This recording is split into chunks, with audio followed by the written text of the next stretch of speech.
Hello everyone, I am Third Mario Brother. Welcome back to Let's Play Kirby 64, the Crystal Shards. Last time, we completed Aquastar, although it was a bit of a bumpy ride, and I didn't actually show you what the next world is. So, revealing it right now, drumroll please, it is... World 4 Neo Star. So let's go ahead and get started here. The first level we have, well, as you can see in that background there, at their Kirby and Waddle Dees and DDDs and Adeline's picnic there, it was kind of a rocky thing. So yeah, the theme of this world is going to be Earth, I suppose. But the first level here starts out in a jungle, and I really love the look of this level. I think this level's great to show off how vibrant the colors in this game are, and how great, I want to say how great the graphics are, but I know people will get angry with me for saying that, which I think is a bit silly. A lot of people these days, oh jeez, yeah, there's traps on the floor if I forget to mention it later. A lot of people these days think that graphics make a game, and think that if something isn't hyper-realistic, for, like Killzone for example, and I'm not bashing on Killzone specifically, just, I'm not bashing on Killzone at all, I think it's got great graphics and it's actually a pretty decent game, but, people think a lot of the time, if a game doesn't have absolutely fantastic graphics, that it's not worth playing. Or at least they think that it's inferior to other games. To me, graphics hardly influence anything at all, and yes, our first Crystal Shard was in one of those trap pits that I guess the natives here set for us. I actually prefer a game such as Kirby, or Mario, or Sonic, or something like that. I would prefer it to have something that isn't like photorealistic graphics. I would prefer it to be lighthearted and vibrant and colorful like this. As childish as that might sound to the younger demographic that might be watching this, I think it adds a lot to the game, and that's just how the game's meant to be, you know? Anyway, we're doing this little vertical scrolling section here. It's not auto-scrolling, thank gosh, because this would be ridiculously difficult if it were auto-scrolling, or maybe that's just me being awful at the game as usual, as I jump directly into an enemy, further substantiating my point. But yeah, these little spear-chucking guys here are a little bit annoying because they toss it diagonally, and you can't attack them until you're actually pretty close to them.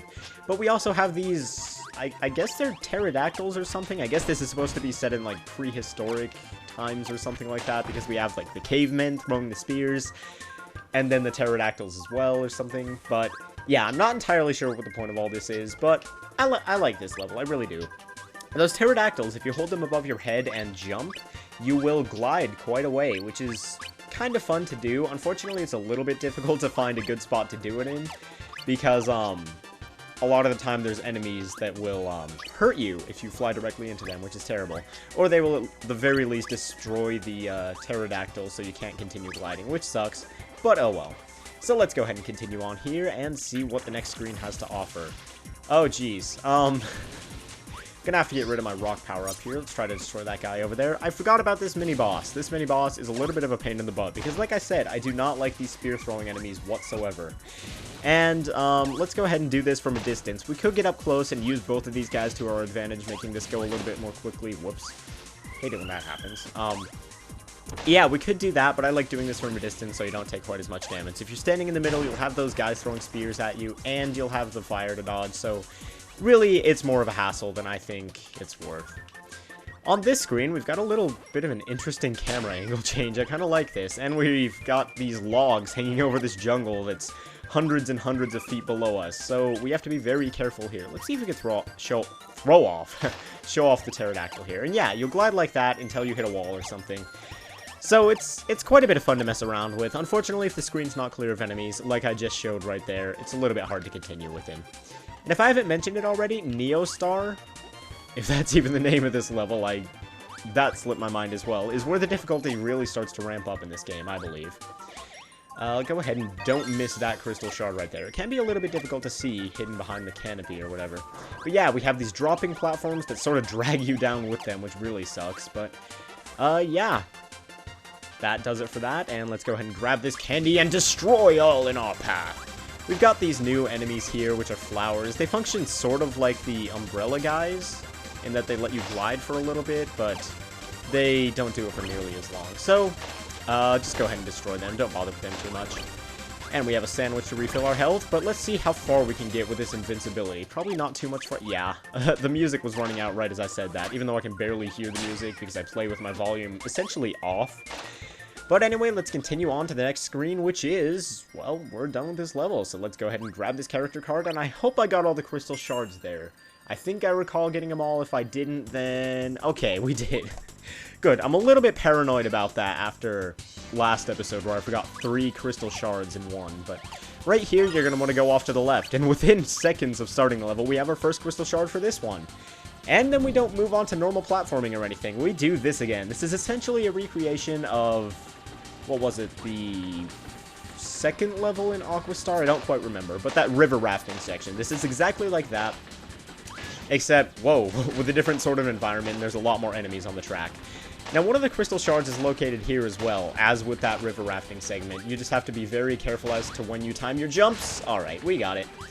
Right there is the second crystal shard of this level. And yeah, we're probably not even a minute into gameplay of this level, and we already have 2 of the crystal shards. Is this level super short then, you might be asking? No, we've actually got quite a bit left to go. It's just the first 2 crystal shards are really, really close to the beginning, which is kind of weird. But oh gosh, this is bringing back terrible memories of Donkey Kong Country.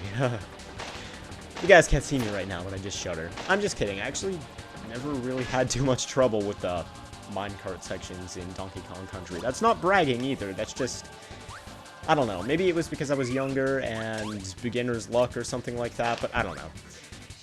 Anyway, let's go ahead and move on from here. We've got a bunch of segments that are kind of divided up into little rectangles here. It's a little bit weird. Oh, I probably should have grabbed that power-up just because you don't actually need any power-ups to get any of the things, yeah, crystal shards in this level. It's only the title of the game. It's not bad that I couldn't remember the title of the freaking game. No.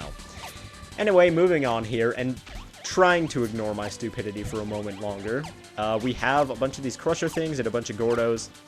And as you can see, as evidenced by my health bar down there, which isn't too full at the moment, like I said, Neostar is where this game starts to get a little bit difficult. And this section is probably one of the more difficult ones. Although, in practice, I had no idea where the crystal shards were, so I was checking down every single one of these pits, like I was dropping to the bottom of them to make sure that the crystal shard wasn't at the bottom of one of them. So that probably made this section a little bit more difficult. And if I get through this without getting hurt this time, I'm going to be extremely surprised, because last time I think I died here once or twice. Anyway, let's not talk about my practice run, because I'm absolutely certain that nobody really wants to hear about that. Let's just go ahead and move on. Yeah, that section was surprisingly easy compared to my practice run. But immediately after saying let's not mention my practice run, I mentioned my practice run, but whatever. Oh, and I lied earlier when I said that you don't have to have a power-up to get to one of the crystal shards in this level. You have to have a power-up, although I don't think it's available in this level, so I'm gonna have to go back and get this one afterward. I'm not sure if it's not available in this level or if I just missed the required enemies for it, and man, I should just get some sort of power up here, but I guess it doesn't really matter all that much. But yeah, we're gonna have to come back afterward. I'm not sure how many levels include something where you have to leave the level to get the necessary power-ups, but yeah, it's right here. Brown and black, I guess that means bomb and rock, and if you go into this little crevice here, you get a 1-up that you can't see.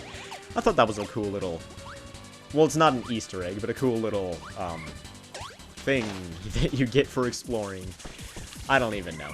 Possibly the most useful power-up to have during this mini-boss battle would be Rock, because you could just walk back and forth without taking any damage, and yeah, all these things are essentially normal enemies. It's just taking away from a collective health bar there at the bottom, so they're all comrades, they're all part of a hive mind or something like that. I don't even know. But if you thought we were going to get out of this level without any significant platforming challenge, think again, because this section is a little bit hard.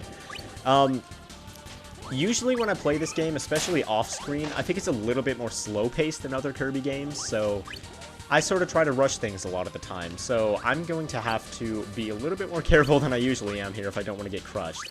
So let's go ahead and suck the helmet off of this guy, and I didn't mean to get hit by him right there, so that sucks a little bit, but yeah, let's continue our onward. These enemies here, jeez, I'm not sure if they give you a power-up or not, but they can be a little bit annoying because they take essentially 2 suctions from Kirby to destroy completely. I don't think I'm going to get the card this time. But yeah, we're going to go back. Dang it, we only got a couple of those points. But we're going to go back and get that crystal shard now. So I will see you guys in just a moment. Alright, and we're back here, and you might notice that I have a couple more lives than last time. That's because with all the 1-ups available in this level, I died a couple times, so I have a surplus of lives now, but that's cool.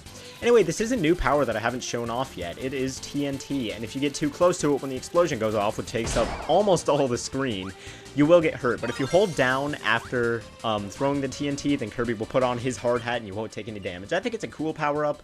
Probably not the most practical one because it takes a while to detonate, and it can do damage to you. But anyway, I think that'll do it for this episode of Let's Play Kirby 64 The Crystal Shards. I would like to thank you all very much for watching, and I will see you guys next time when we take on this level. Very interesting crayon drawing there. See you guys then.